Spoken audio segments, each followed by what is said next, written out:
Lit Fest, because for the last 10 years I've been saying that and it trips easily off the tongue.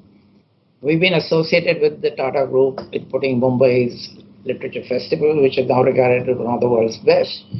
But today we are starting a new series, Business Sutras, where we take the distilled knowledge, the wisdom, the insights of business leaders and put them out here in conversation discussions for the audience, which I hope will be, in Donald Trump's favorite word, huge.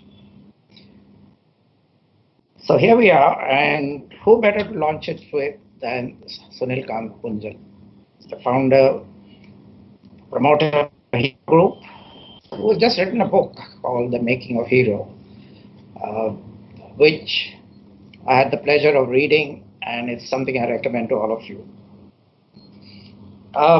Just a few words about Tata.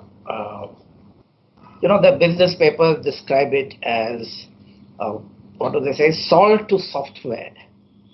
But they forget two key words, which is philanthropy and culture, because these are things which need support in our country tremendously. And our guest today is involved in both these things. He's a philanthropist in a very quiet and under the radar way. And he started the Serendipity Art Festival, which has grown into a very, very massive and very well appreciated thing. At the end of our conversation, we will have a question and answer with the audience. And the best questions, the most interesting questions, will get a Starbucks, a coupon. Very carefully, they haven't told me what the worth will be, but I presume it will be worthwhile. Also, they'll get copies of the book signed by the author. Now, let me go across to an audio visual which was made about the book. Here we go.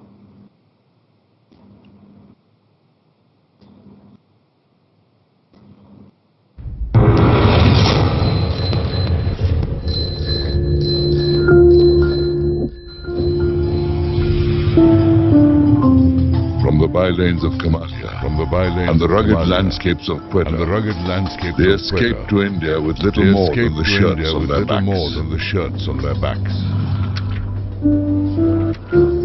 In the partition-ravaged cities of Agra and Delhi, four of the six Munjal brothers, Dayanand, Satyanand, Brij Mohanlal, and Om Prakash, built their business part by part. Armed with nothing but self-belief, the brothers began with trading and then manufacturing bicycle parts, which soon evolved into the production of bicycles.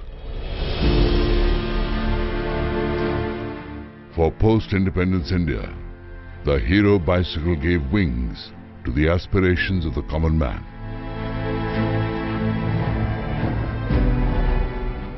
By 1986, 30 years after its inception, Hero Cycles became the largest bicycle maker in the world.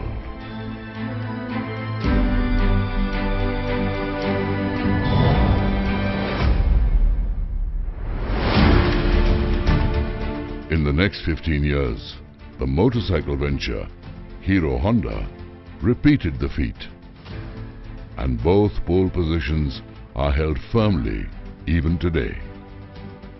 Hero's story is about humble beginnings, the refugee entrepreneurial spirit, hard work and zeal.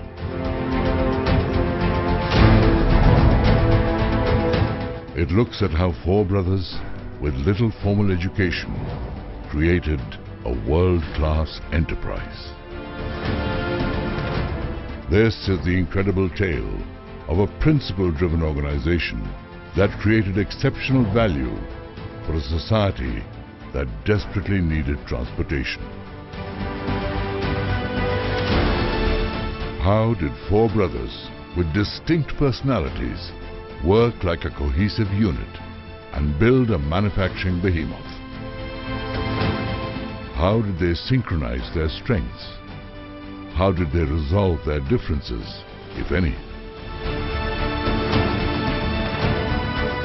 The story goes deep inside the family spirit, the parivar, that brought together employees, customers, channel partners, suppliers and local communities to create success, welfare and well-being for millions.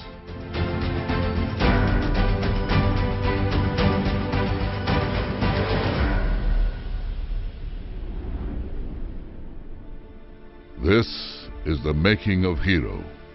4 brothers, 2 wheels, and a revolution that shaped India.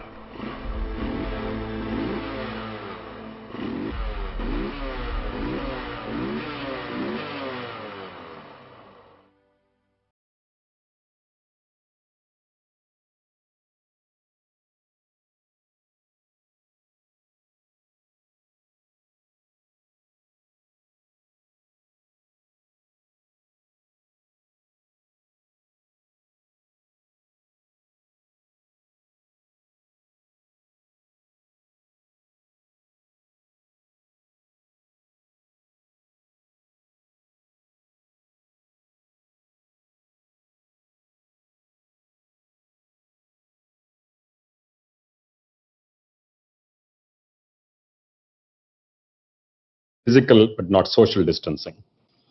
So about this book actually has been in the making for many decades, because the requests to have a book written on the family and or the business used to keep coming to my dad, my uncles, to some of us over many, many years. And my father's normal response was, no, it's not nice to talk about yourselves, so we shall not be writing any books about ourselves.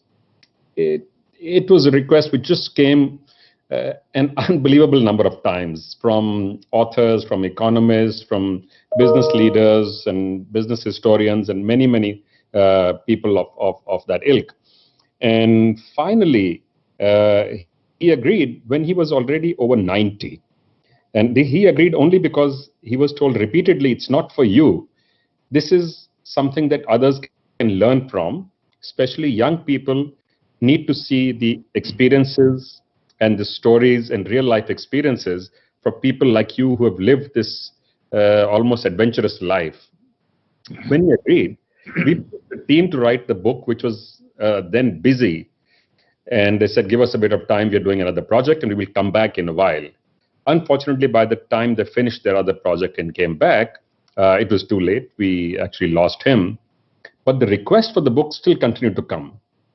And then I thought, if he had agreed, we should write a book. And the reality is, if a book is to be written, nobody will know as much as what was going on as one of us from the inside. So I took on that role myself. And I have to say, it was a wonderful experience. It was like an adventure for myself.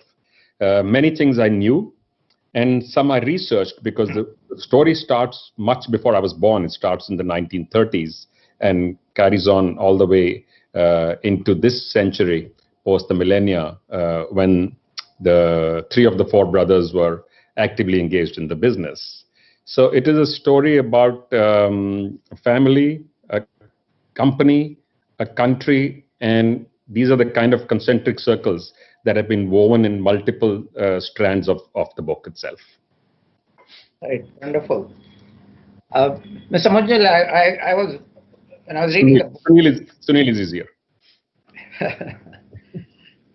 I thought while you were speaking that while it was an adventure for you, it must also have been a voyage of discovery. Absolutely. Right? A discovery into the past, into your family, into the circumstances, yeah. And also the social and political context of our country. Am I right? Yes. Oh, absolutely. So, because many of the stories which I had heard at the dining table from the elders in the family, from elder cousins as well, and so one knew some complete stories and some smattering of some. So when the book started, the first thing I said I should do is verify the facts as they happened, not just what I have heard as stories.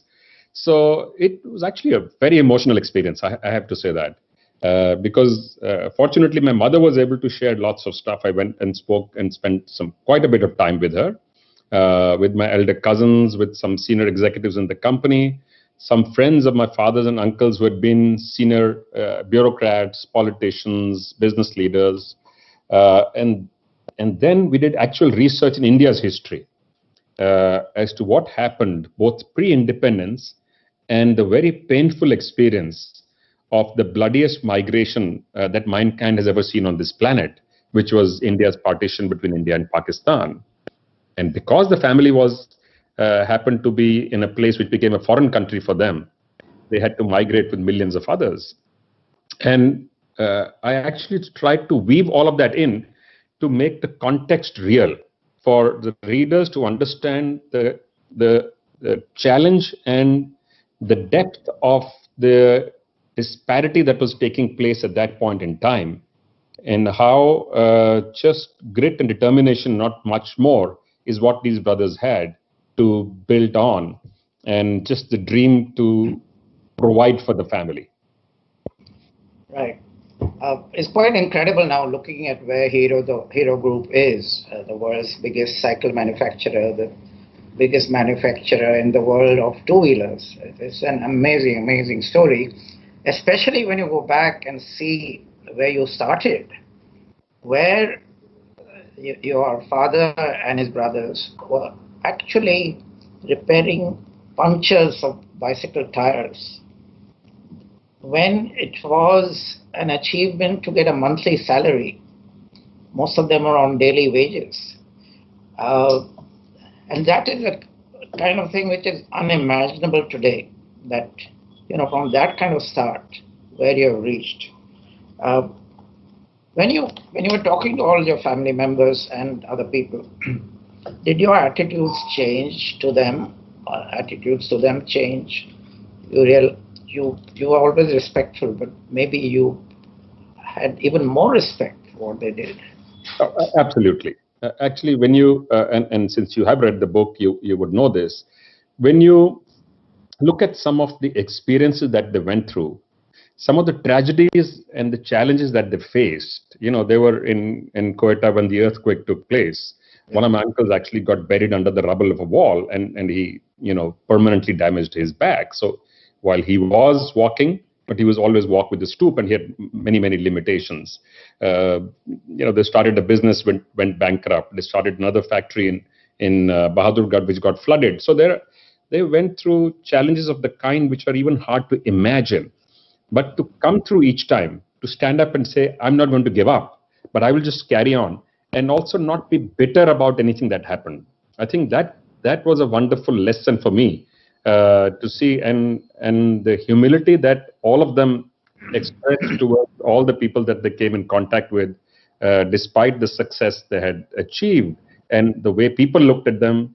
There was no different for my father if he was talking to a senior politician, a minister, a bureaucrat, or a peon in one of the companies. His behavior was absolutely exactly the same. So clearly, there is a sense of awe, and my respect certainly went up, because many of these things you take for granted when you're in the family. But when you take a step back and look at them objectively, it does start to tell on the individual's behavior and character. Yes. In the partition, just before it happened, your father actually took a bullet which grazed his forehead and left a permanent scar. Was he not bitter about the partition and what happened?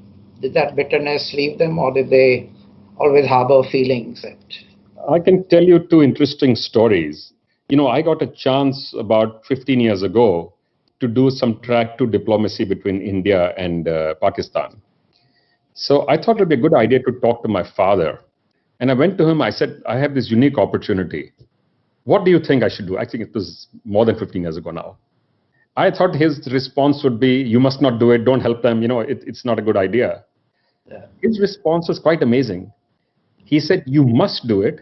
How often does somebody get a chance to repair a relationship which is broken. And for us, we have to realize that these are our neighbors and will always be. And many of them are our friends. They are parts of our family. So you can't forget that we were one people. So that there was something unique in him as an individual, which was a little bit larger than life always. And I think that that allowed him to overcome the bitterness, which of course many people still carry about the partition. And he had friends actually in Lahore and in other parts of Pakistan. He went a few times. In fact, he and my mother both went and visited their home once and were treated wonderfully nicely there. But it's quite an experience when you think about some of these things as to how a place you left in extremely adverse circumstances is something you can look kindly towards still.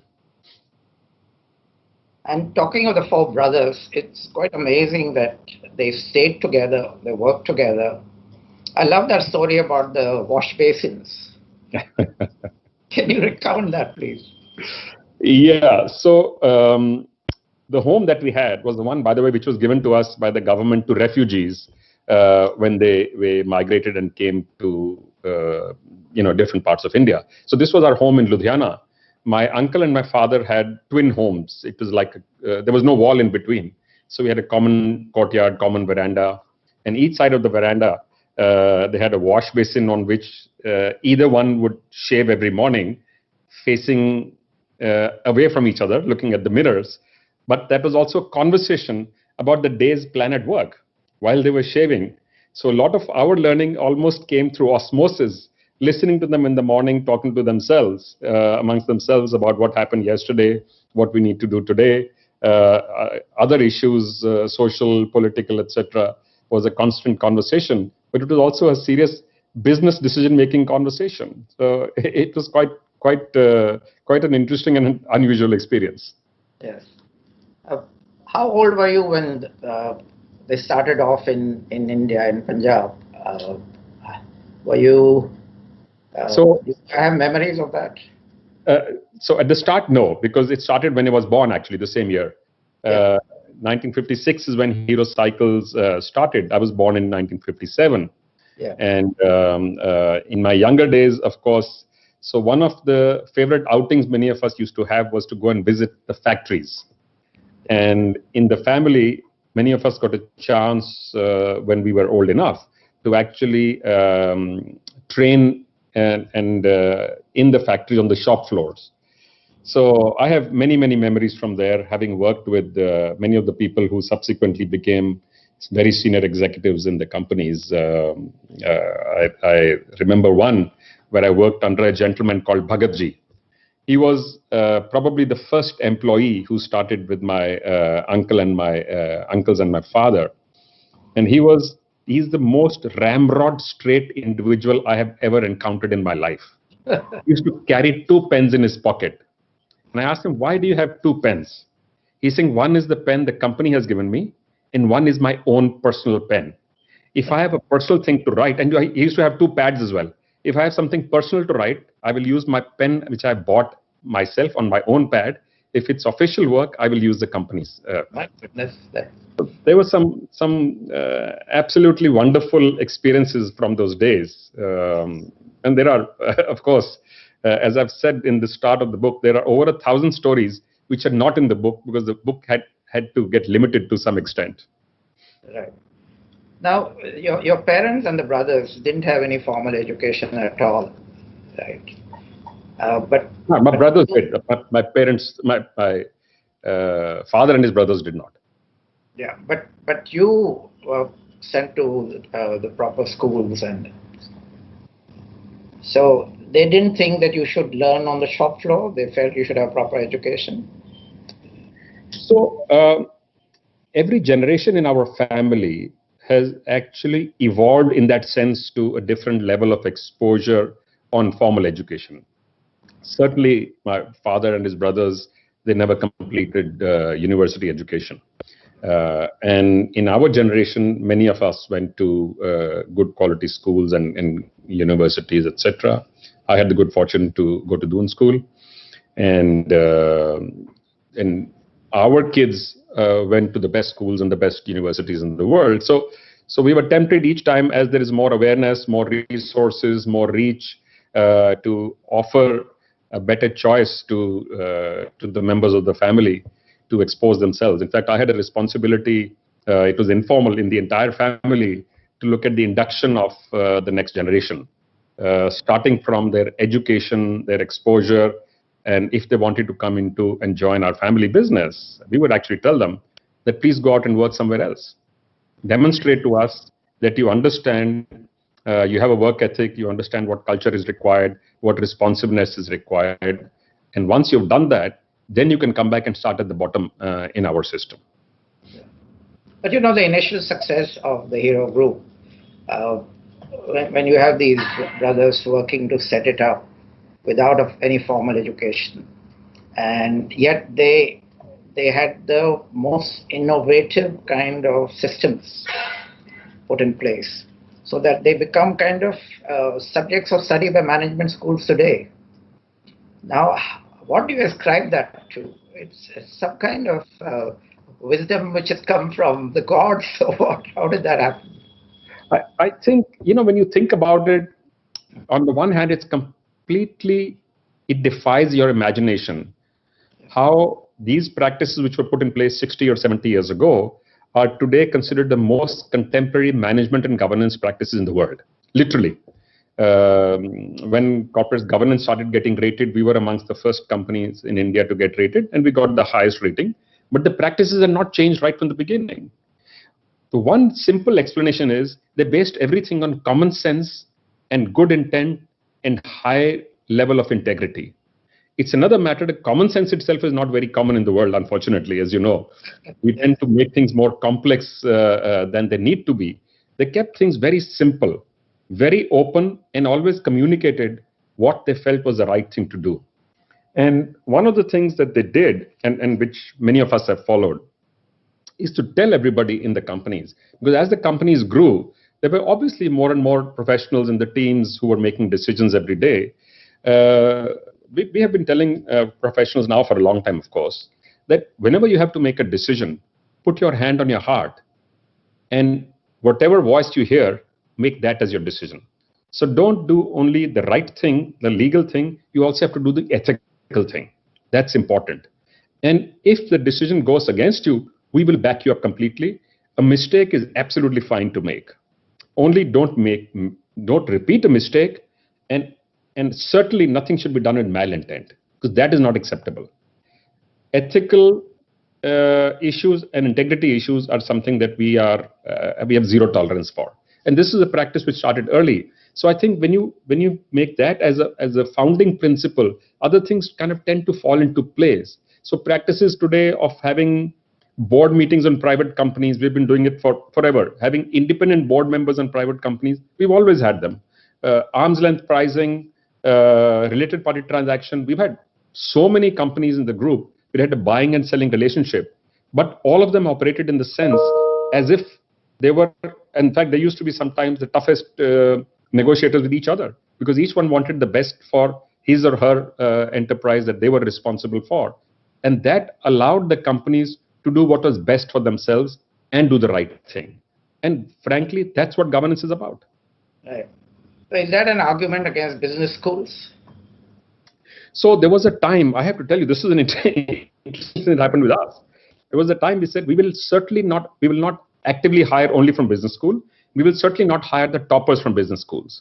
Because one of the mistakes many business schools were making, and I'm saying we're making because I'm finding it's now less and less, was the graduates coming out of these business schools had this feeling that I have all the answers already.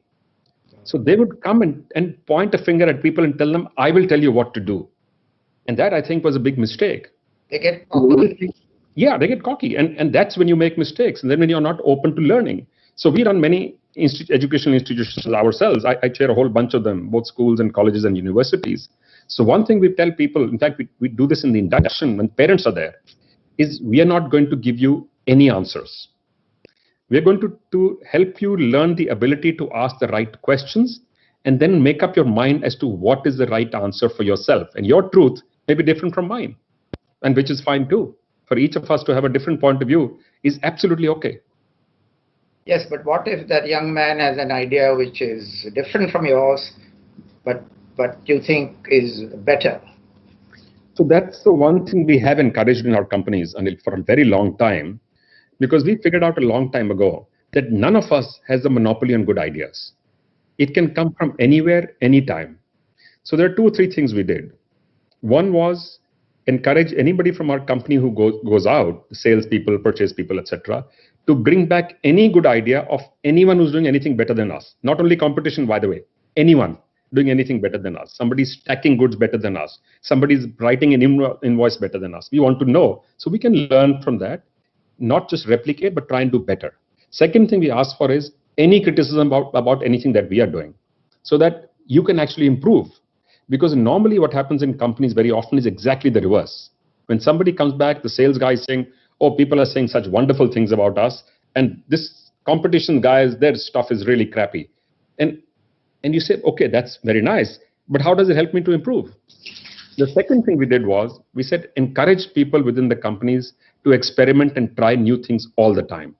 Knowing fully well, when you experiment so much, not everything is going to work. Sometimes you'll trip. You'll fall flat on your face. You'll make mistakes.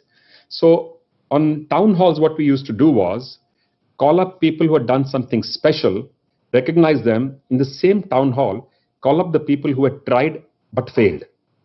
Because the recognition was exactly the same.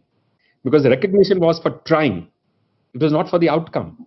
Because once you try, the outcome is not in your hand. You have no idea whether you're going to fail or succeed when you start.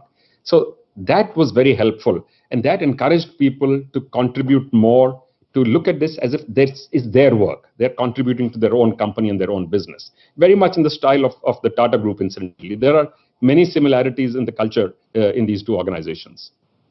Yeah, so basically you reduce the fear of failure. I think that's what you're saying, yes? Yes. In fact, one of the points that I've been making personally, and this started earlier from my dad and his brothers, was not just take away the fear of failure, is to actually encourage people despite failing, is to celebrate failure. Because that, if you see, is the one thing that's done in the top centers in the world where you see the best innovations taking place. What is unique about the Silicon Valley in California? That they've built an ecosystem, but more than that, is they actually celebrate failure. If you're a first-time new startup, you may or may not get funding, but if you had 2 failures and you go for funding, you're guaranteed to get funding. So we try to bring that culture into a very traditional, very conservative organization and business.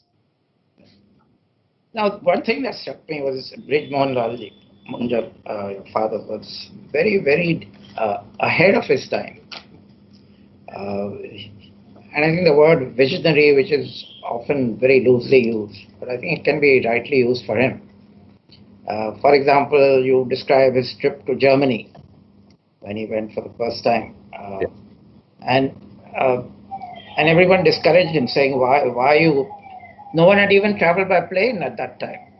And so why are you spending so much money? You will get nothing. No one will even meet you. No one will talk to you. So what drove him? What was that special gift he had? So I think there were 2 things happening. One was the comfort that when he goes out, one was the relationship and the understanding between the brothers. They had an amazingly symbiotic relationship. Each one was completely different from the other, but yet they were a perfect fit with each other. And so when he went out, he was not worried whether people at the back in the companies are working or not working, whether something will get pilfered or the accounts will get written properly or not written, because each person was playing a role, and his role became the external face for the organization, the pioneer in a sense of bringing new ideas, new businesses, new technologies, building new relationships. He was wonderful at making relationships and retaining them over a period of time.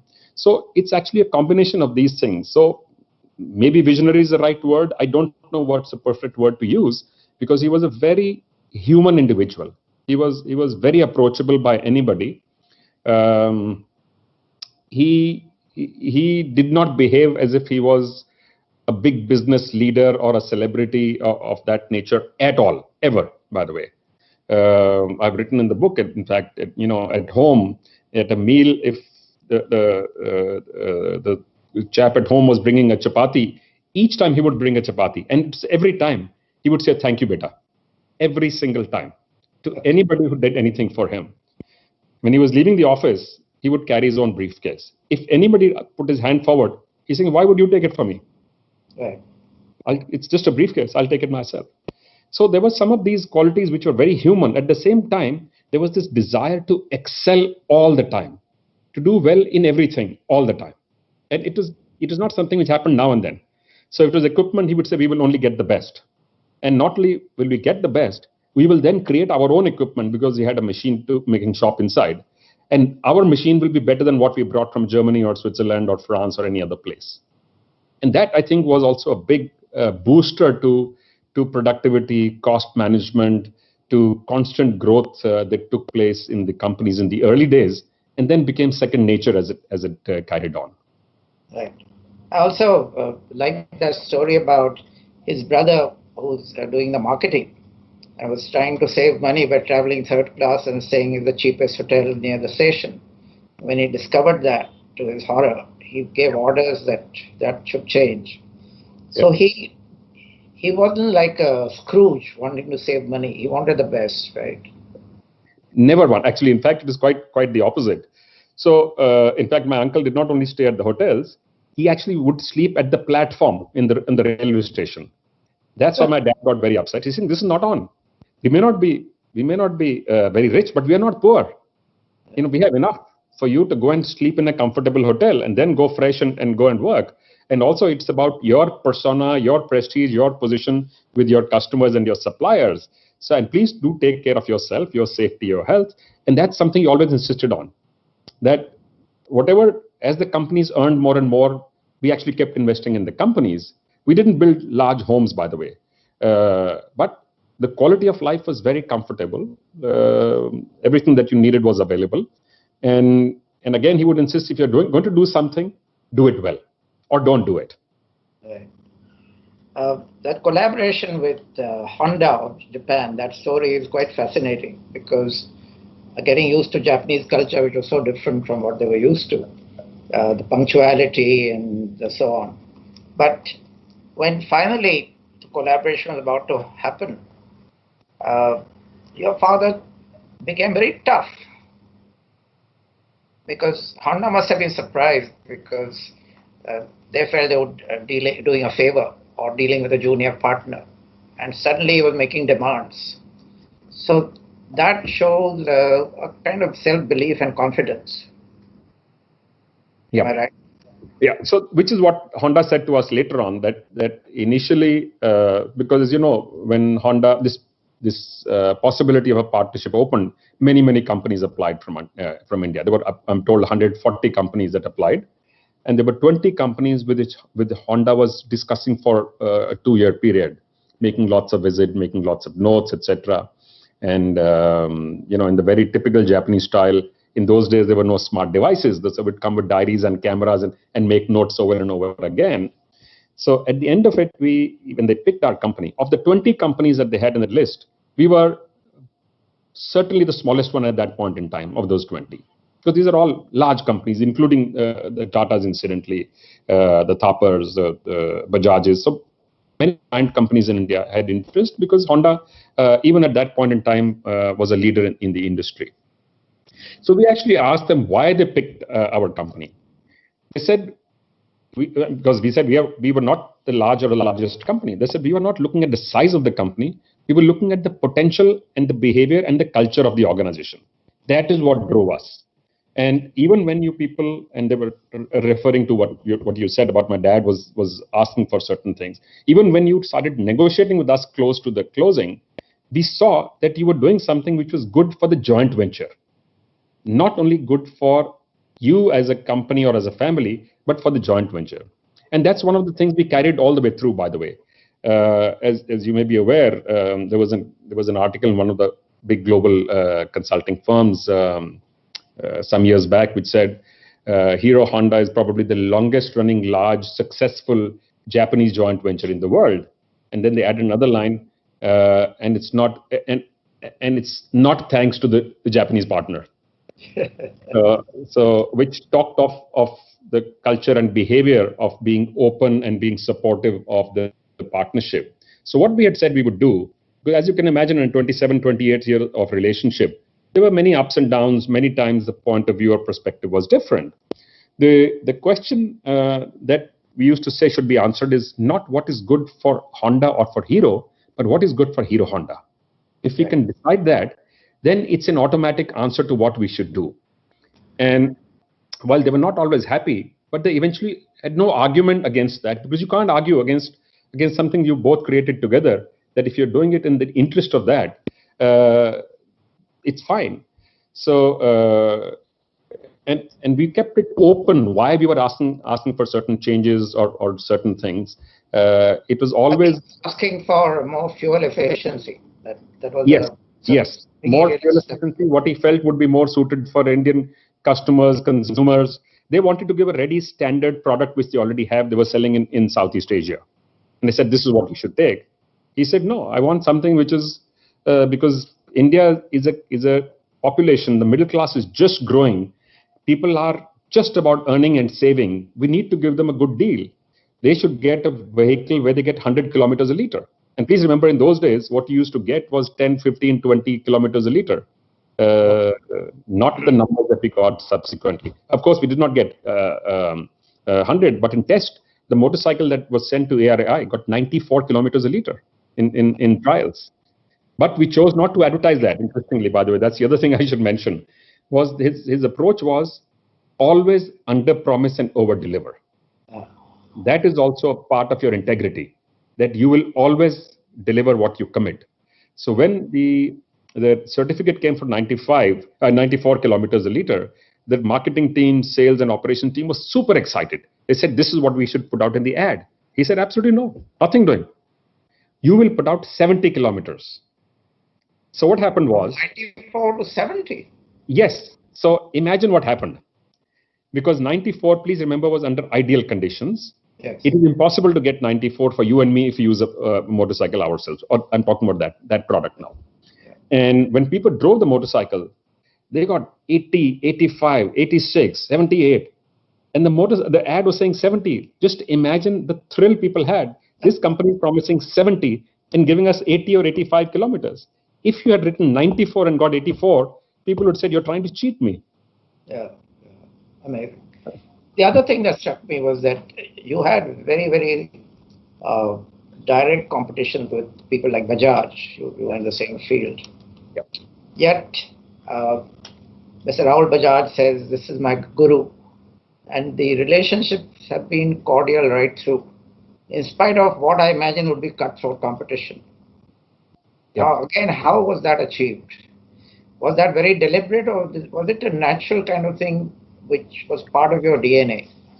So it is a bit of both. It started from early days, even in the bicycles in Ludhiana. One of my father's best friends was the chairman and owner of Avon Cycles. They lived like 6 houses down from us in Ludhiana.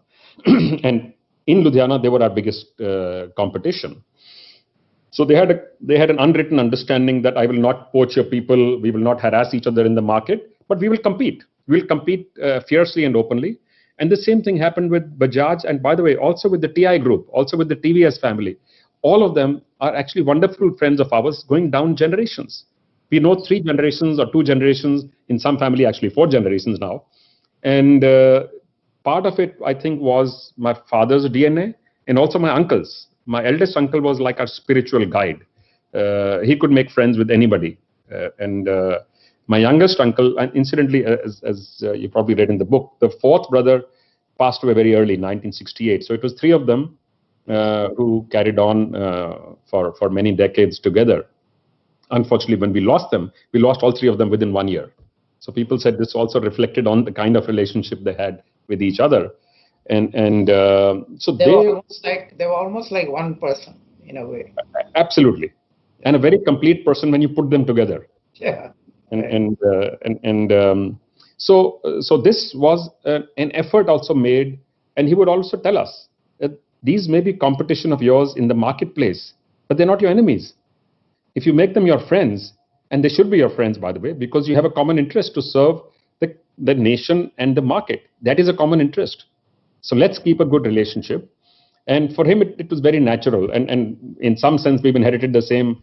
So I can count many of my friends amongst our competitors. Incidentally, I'm not involved in the two-wheeler business myself any longer after we restructured. But even when I was there, all of them continue to be good friends of ours. You mentioned that you're no longer part of this two-wheeler thing because I think you were instrumental in changing the whole structure. And I think what drove you to that was the fact that 94% of business families break up in the third generation. Not only break up, but become very bitter and fight each other, etc. Yeah. They destroy themselves and they destroy the businesses both. Yes. And a lot of dirty linen is washed in public, etc., etc. And we have seen a lot of examples of that in India as well. Correct. Now, how did you avoid that? I think that's an object lesson in how it was done. So I have been actually lecturing on this subject in many parts of the world for a few decades now. So actually, I went to my father and my uncle and I said, I think we should do this. They actually got very annoyed with me. They said, what are you talking about? People give examples of our family, how you should work together, stay together, families all friends, businesses are doing wonderfully well, companies are growing, we are putting up more and more businesses. Why would you even suggest this? So I said, because this is the time, if you're going to think about this, most times people think about this when there is a fight in the family or there is a severe problem in the business, and then you start pulling in different directions. And that is exactly what happens, is what you mentioned. People are accusing and abusing each other in public, and you end up destroying the companies, the business, your reputation, your relationships. And my suggestion was done with this for this very reason, for us to continue to maintain this wonderful, harmonious relationship that we have, because the family was getting very large. We had 20 family members involved in the businesses, in the management of the businesses. Fortunately, there were 32 companies, so you could spread them around, but still, it was many, many people in the business. And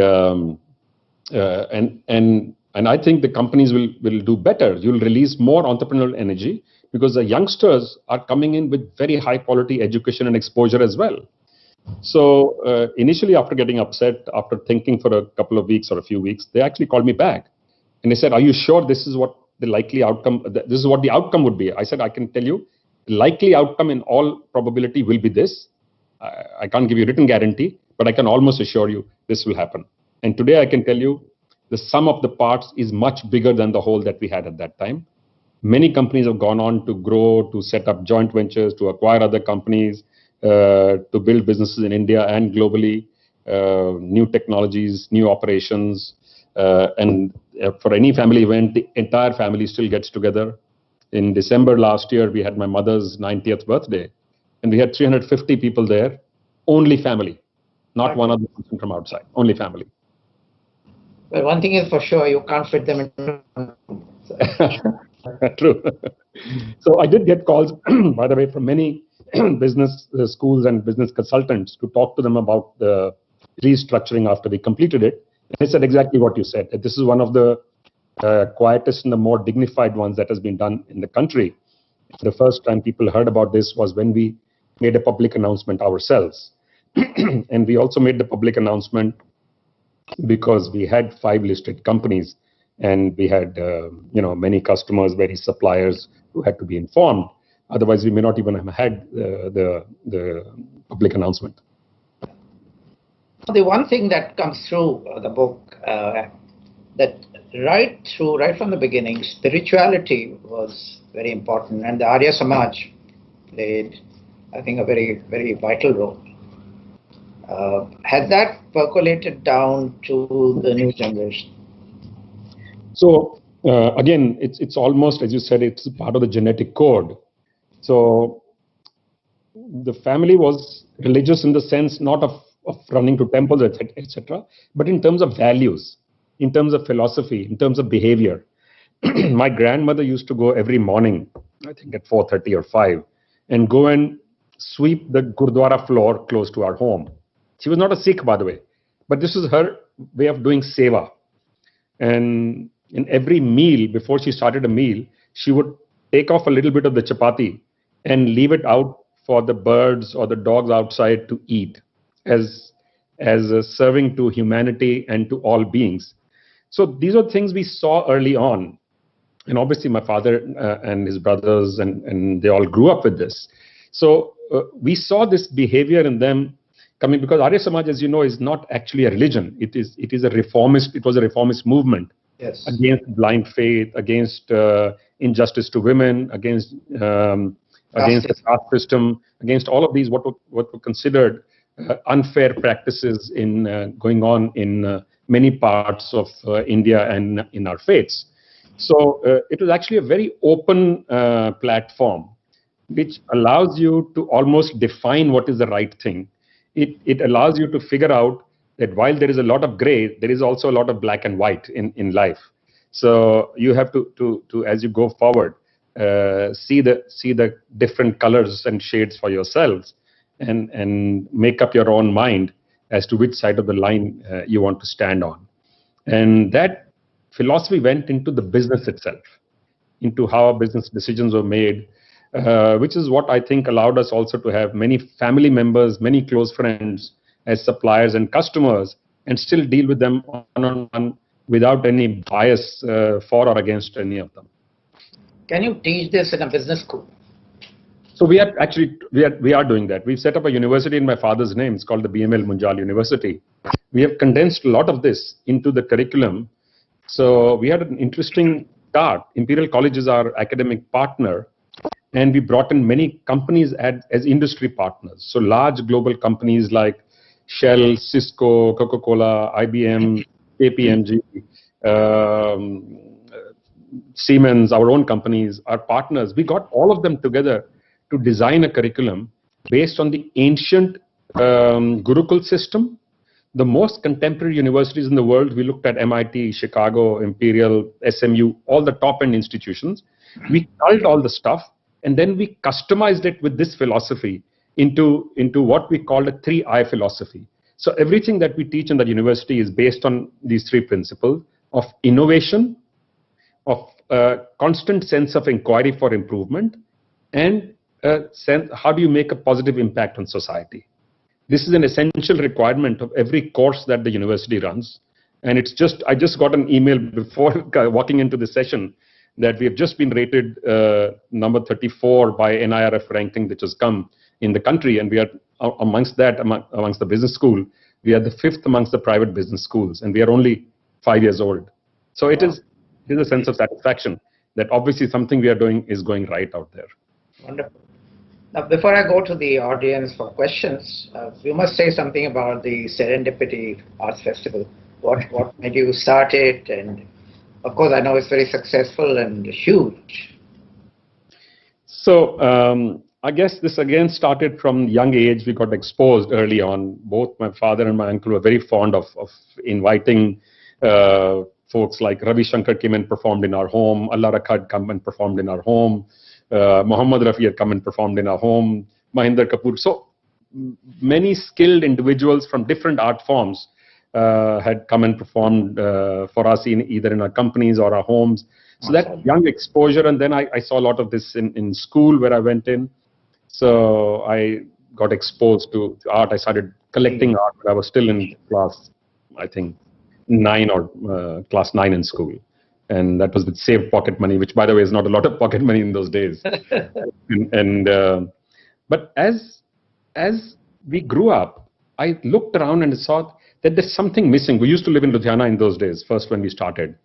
That these cities, industrial cities in India started doing well, but there is a severe lack of civic amenities, infrastructure, and social amenities and infrastructure. That you don't have good libraries, you don't have theater, except in cities like Delhi and Mumbai, you won't find it. And so we started something called Ludhiana Sanskritik Samagam 25 or 30 years ago in Ludhiana, that is still going as the most active performing arts organization in Ludhiana. which does a show of performing arts every month or 45 days. Again, no ticket sales. This is just an activity to help support and promote the arts. And about 5 or 7 years ago, because then we moved to Delhi, so my friends in Delhi used to keep saying, you do all these wonderful things in Ludhiana, why don't you do it here? So I said, look, you have so many things here. But when I looked around, what we have is all in silos. We have theater separate, music separate, dance separate. Each art form is treated separately, not the way the Indian art forms were. If you go back before the British came, what we have today is a British legacy, by the way, left behind from their sensibility. So if you go back, before they came in, the big patrons of the arts were first the royalty and then the temples. Yes. All art forms were done together. Right. Somebody who'd worked, for example, in the Ajanta Ellora caves would have had to be a dancer and a musician and a sculptor together to be able to do that work. You can't do it otherwise. So we said, let's look at creating a platform which is an open platform which encourages all kinds of traditional art forms to come together and encourages experimentation and encourages exposure to young people and encourages patronage of the arts and builds India's cultural heritage into the place it deserves and needs to be. Because India started doing well on economy, geopolitics, military, everything else we have started to develop into a real player worldwide. But on a strength which has been India's for millennia, we were actually falling behind very badly on culture. That's where it started from. And I guess that is the reason why in a short time of 3 or 4 years, it became one of the largest interdisciplinary arts festivals in the world, with visitors and academics and experts from around the world acknowledging it as unique and a platform that they got involved with and wanted to stay involved with. So this year, for example, since we could not do a physical one, we don't know if we will be able to or not, but we did a virtual one last month, and we had 1 million visitors in 6 days. My goodness. So the opportunity is there. You just have to do the right thing by it. So we are not doing it for any angle. We don't advertise our companies. It's an open platform. We encourage truly intellectual conversation, and we don't pass judgment on anything and anyone ourselves. That's wonderful. And I wish there were more people like you, because that's one aspect of our nation that is neglected so badly. Now we go to the audience for questions. Well, the first one I'll take is from Harish Bhatt, brand custodian of Tata. And Harish, you don't get a voucher or a book. Now, he quotes Ratan Tata, who says that in this wonderfully detailed book and a lot of personal stories, which is your personal favorite of all the stories that you came across? This is like asking somebody, oh, by the way, you've got 3 kids, which is your favorite kid? So I'm not sure there is one favorite story, but I think the ones about holding on to your culture and your values, no matter where you are, I think is an important one, where you spoke, in a sense, you alluded to it. When my father went to Japan, he asked for masala tea rather than the Japanese or the green tea that they have. I think that's one interesting learning in there. The other one I think which is useful is to demonstrate how you're also open to new ideas all the time, that you don't want to necessarily be the owner of every idea that is around. You are open yourself to suggestions from all and sundry. That actually is a thread which plays through the book at many times, and so there is a number of issues I can go on, but I think it's more reflective of human enterprise and what we as individuals can do, rather than actually it's less a story of a company. It's more a story of what the right set of values will allow any of us to do. Right. Now here's a question from Asad Lalji of Avid Learning, and he gets a book prize. Okay, Asad, you could buy the book, by the way. And he says, please share your views on cultural philanthropy post-COVID. So I think it's actually very important that in this crisis, we don't forget that we need to only support economic activities like businesses and companies. It's equally, if not more important, to ensure that the cultural side, which in any case is normally starved for resources, gets that attention that it needs and deserves, because these people have nothing else to fall back on. Many, many of them. For every one successful artist that we hear and see, there are 10,000 of them who are struggling, that they need this. And by the way, this is not true for India alone. All over the world, research, health sciences, arts, culture, libraries are all, even academics, universities, all of them are set up, promoted, and supported by philanthropy. And in these times, many countries are doing interesting incidents, how in some countries, support and aid in this area has been stepped up because of the distress which many artists would be facing. In our country, sadly, it has stepped down. So I think it's important for us to remind each other that this softer aspect of India is India's soft power. It is as important as the hard power that we display. I think that's a lesson which has to be drummed in again and again. Yes. Here's the best question from Aruna Venkat, who gets a Starbucks voucher. Did Jamshedji Tata influence you as well as older generations? So he was a hero both for my father and my uncle O.P. Munjal. Incidentally, my uncle used to read lots of autobiographies. And he would keep them next to his bed and keep a pencil, keep underlining things, and then make notes. He would pick up ideas from any and every one. And both G.D. Birla and Mr. Tata were big heroes for both my father and my uncle. And by the way, we have a wonderful relationship, as you may be aware, of generations of the leadership of Tata. Chandra is a friend of mine. Ratan was a friend of mine, is a friend of mine, was a friend of my dad's. And senior Mr. Tata was also a very good friend of my dad. So there have been wonderful interactions that we have had and wonderful lessons that we've learned from them. And we continue to do so. Because this is an enterprise which has demonstrated what true value is. That profit is an outcome of a well-run good business. But you have to have an attention to people, to environment, to communities, which is equally, if not more important, to build a quality business. Sohini Guha, who gets a book, she says, why are so many motorcycle ads targeted at men?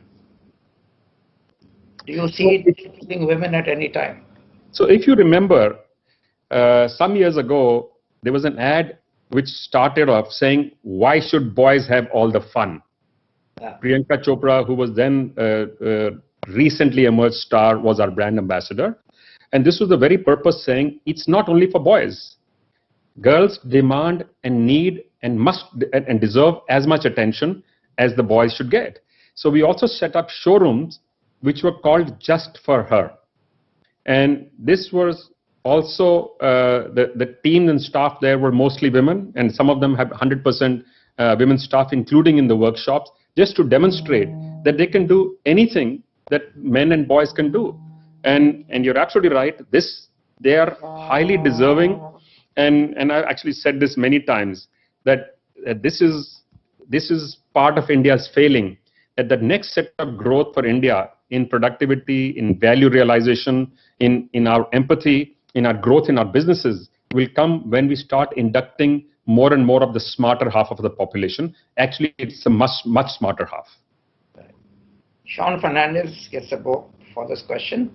The hero has success stories, lot of success stories, but which missteps or failures did the company learn the most from? So our biggest learnings have actually not come from our successes. They've always come from our failures. They've always come from mistakes, and we made plenty of them, by the way. We've continued to make them. As I said, this is something we encourage even in our teams. So we ourselves, as top management and leadership in many of the companies, have equally made as many mistakes as any of the companies or the teams in the companies. So the learning has come from when you try to do too many things very quickly at one time. So we had a diversification we did at one time. So Black Swan event like the one we're facing in the world today of COVID-19, no matter what you plan, nobody had planned for this. So we at one time did a diversification. We put up something called Hero Fibers. It was a multi-fiber spinning mill. It was the first time we had diversified from engineering manufacturing into a different business. First time we went and took loans from financial institutions. First time we had an IPO. So there were many, many firsts at one go. And in fact, I was heading that unit myself. We started that company in the week that Datta Samant triggered the biggest textile strike of this country, when many of the textile mills in India shut down, never to reopen. So we had this most amazing, wonderful plant set up. And I can tell you it was wonderful because subsequently, after a few years, we sold the plant. And the guys who bought it had many mills. And they said, we've never seen one like this, at least not in India. So we tried to do the right thing. We would buy fully invoiced goods. We would sell fully invoiced goods, whereas our competition had a lower cost because in those days, excise, etc., was very high. Import duties were high. So we knew that coming in, our input price was higher than competition, whereas we were buying from the same place. Both of us were buying from the same source. So we refused, despite that, to say that we will change our practices. We said we will just continue to produce higher and higher productivity in the plants. So we finally did turn it around, actually. We became one of the first exporters of cotton yarn from India in those days. I'm talking many decades ago now. But we learned that you have to plan better for some of these exigencies and these things. And similarly, we have done this at every time. We had planned to set up a two-wheeler plant. We wanted to tie up with Peugeot as a partner to make mopeds in India. And we had went all the way. We filed for permissions. The last stage of permission got rejected because those days everything was licensed. And we decided to still go ahead and do this by ourselves. That's when Majestic Auto was set up as a moped company. And we became, frankly, a pretty successful company at one time, the largest exporter from India of mopeds, etc. But we also fell flat on our face because we could not change fast enough when the market started to change. So there are plenty of mistakes that we have made. Only thing, as I said, we tried to tell ourselves is to never repeat the same one. But so one message I give to all our people, including, by the way, in our Serendipity Arts Foundation team, in our team, which is our think tank, which does summits, and our companies, is please go ahead and make brand new mistakes this year. Every year we must make new mistakes. But don't repeat old ones, yes. Absolutely. And by the way, you don't have to make them all yourself. It's cheaper to learn from other people's mistakes. If you keep your eyes, ears, and your mind open, you can learn a lot from outside. There's a Starbucks coupon to Amitava Mukherjee who says, what are the key changes in priorities taking shape for Hero post-COVID-19 at management and leadership level? So three things are happening which I believe are common across the globe, and I'm seeing this in many conversations I'm having with companies, with institutions, with educational institutions, etc. One is looking at how you can induct technology in any and every part of the business. And I'm having this conversation also with some of my friends which run very traditional, very conservative businesses. Second, how do you build a completely brand new level of efficiency of the operations? Not marginally or 10%, 5% change from earlier, but a complete step change, looking at the whole thing de novo. Third is looking at a brand new cost model. How do you become a cost leader worldwide, not based on low salaries or wages, but on the overall set of doing only what is necessary and doing it the most efficiently and doing the right thing at the right time and planning ahead. And also leaving that cushion, which you know in future people will have to leave for a little while for uncertainties, because that does add cost. Because so far we have been in many ways the leaders for current asset management, etc. In many of our manufacturing companies for decades, we've run negative working capital cycles. We had money lying in the bank rather than borrowing from the banks. But despite that, we are saying this is a focus which needs to sharpen for us and our entire value chain. It's not only for us. It's what will happen in our supply chain, what will happen in our dealers and distributors. All of that has to become more sharper. At the same time, consideration for ecology, environment has to get significantly enhanced. Okay. I hope everyone does that, because I think what COVID has taught us is that we neglect the environment at our own peril. Yes. Book 2, Krishna Kumar KK, who said, what is something you didn't know earlier but you discovered while writing the book at work? So the first part of the book, of course, I didn't know, which was the the company's part of the business that the family was doing in Quetta and then in Amritsar and those kind of places, and how when their goods got stolen from their showroom in Amritsar, one of my uncles had to sit on a truck and go to Agra chasing those goods, and instead of coming back, business in Agra because it felt it was more efficient to do it there.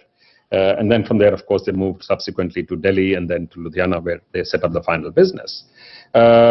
In our companies, I have been very involved. Actually, I was fortunate to work very closely with my father in the corporate office early on. And then in 1991, when unfortunately we lost my eldest brother, who was the founding MD of what was then Hero Honda, my father moved to Delhi to directly be the CMD of the company.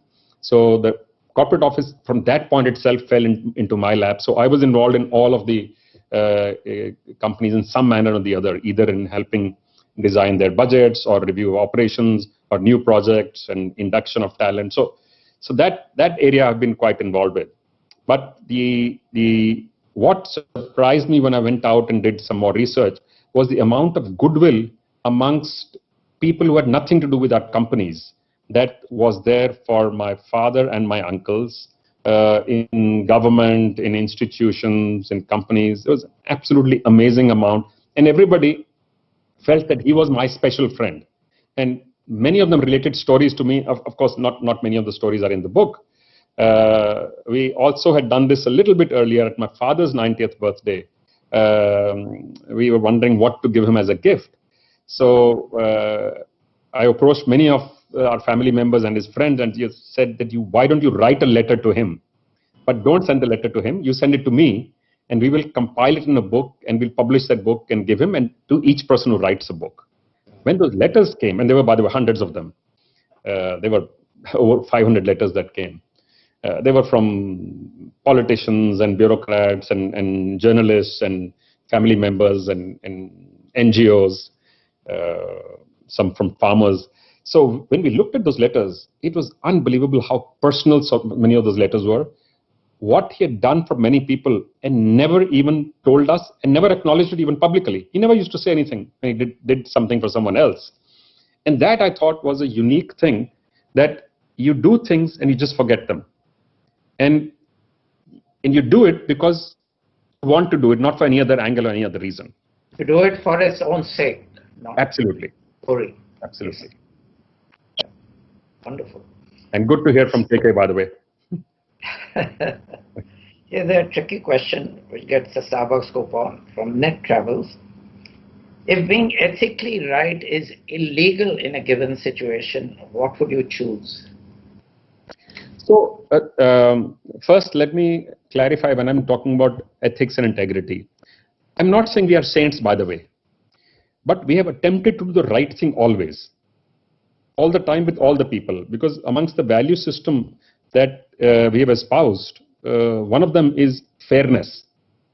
Be fair to all the people you deal with all the time. And I can tell you, by the way, it's very tough sometimes. Even people in our company, senior executives will come and tell me, why are you asking us to be fair to the other party? I'm negotiating with him. I want a better deal for myself. Why do I have to give him a good deal? And the only answer that we would give is, frankly, if you want a long-term relationship, it has to be a win-win. Now coming to your question of ethics and legal. So what we would do is, we would stop short of turning illegal and we would push very hard. And early days, my father was quite involved in many government commissions, policy-making bodies. I worked on a bunch of them myself. We would try and influence government policy, not for us as a company, but for India as an entity, Indian business and Indian industry. And because as you kept opening up, and you've seen this, as you keep opening up more and more, the intent of people is not to do wrong. By nature, they're not crooked. But if you create a difficult situation, people will go around it. And that's the one thing we have said, either don't get into the businesses which will need or encourage you to do that, or push hard against the policymakers and say, please make a change here. And I'm pretty sure there must have been occasions when things have been done which were not always completely straight, but we were never told about that. And I can tell you, that there have been on occasions, and I think I've written about one of them in the book as well, that we insisted we do the right thing, but somebody in the company went and paid off. Somebody said, this is too much of a hassle. What our senior management is asking you to take us 3 months to clear, but I can get it cleared in 3 days. So, of course, there would have been some occasions, but not with the full consent of senior management. Yeah. We've overshot, but there are still 3 prize winners. A book to P.K. Gopalakrishnan. 3 things that have changed for the better and 3 things that have changed for the worse in the last 60, 70 years. So, the one thing that has been consistent is enjoying the journey. Okay? I think that's one of the things which has been very helpful, is that if you follow your passion, your ability to do things, your ability to get better out of the situation is always higher. So that has been consistent, I found, in many of our enterprises. Now, what has got better is the tools that we use for decision making. The technologies that we are using are far, far superior to anything that we had. Our reach has increased many-fold because of what we have done, because of our size and scale and reach. And our ability to bring in much more by way of researched knowledge into the enterprises is far, far superior than it ever was. Originally, when we started, our method, like many other companies in India, was to pick up something, just copy it and make a product. Now we're saying we will design something, customize it to the needs of the market, and we will design it. So what has got worse is the simplicity that used to be there, I think, in the environment of the business. That seems to have got worse, while on the one hand, I've said governance standards have gone up, but the simplicity has gone away.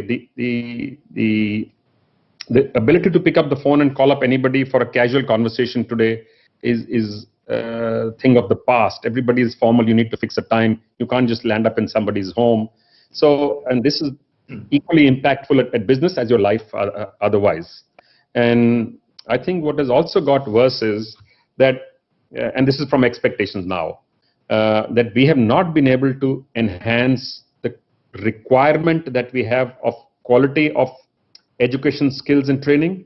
It's actually worse relative to the need from where we were. Because while as a percentage we have more educated people today, but even just a few years ago, we had more uneducated and illiterate people in India than we had in 1947. Right. Okay, I'll combine the last 2 questions.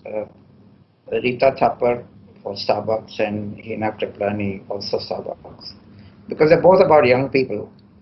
How can young minds prepare for the concept of people planet at a young age? And the other one is your advice to young entrepreneurs in today's climate. So first thing, I don't think we need to do too much to prepare the young people for this planet. I think they are much better exposed than we were at that age. They're also more aware. They are more conscious. They are the ones who are pushing the elders, actually. You know, in Delhi, bursting of crackers, firecrackers, stopped. The government and institutions were trying for many, many years. What had the best impact when schools told the kids, and the kids went home and told their parents, I don't want to do this Diwali. And it completely changed the equation. So I have great hope and great aspiration that our kids will do better than us as we move forward. They are definitely smarter than us. They are more exposed than us. The advice for young entrepreneurs is, please remember that you are the light, that your energy will what will infuse your enterprise. And please try and do things in your way. Don't only try and copy somebody else's model. You are and should be the best version of yourselves. Be passionate about what you do. First thing is try and find things that you're passionate about to do. If you can't find them, you're doing something, try and fall in love with that itself, because that will find you the answers no matter what is going on. Be true to yourselves and attempt to do the right thing, and attempt to remember that eventually everything that we do is about people. Well, inspirational words, Mr. Munjal, on which to end. Thank you so much for this wonderful conversation. And thank you to the audience, and thank you to Tata and everyone involved with this. And I hope to meet you soon and get more knowledge and wisdom from you. Thank you. Thank you. I enjoyed that. And by the way, there's plenty of wisdom to get from you, from your multifarious activities that you are involved with. But thank you very much to all of you. I enjoyed that conversation. Thank you. Now, next event is on Monday, June 22nd at 4:30, when we get Harsh Bariwala and Nikhil Inamdar talking of the 7 Sutras of Innovation. So we'll see you then. Thank you again, Mr. Mandit. Bye-bye. Thank you.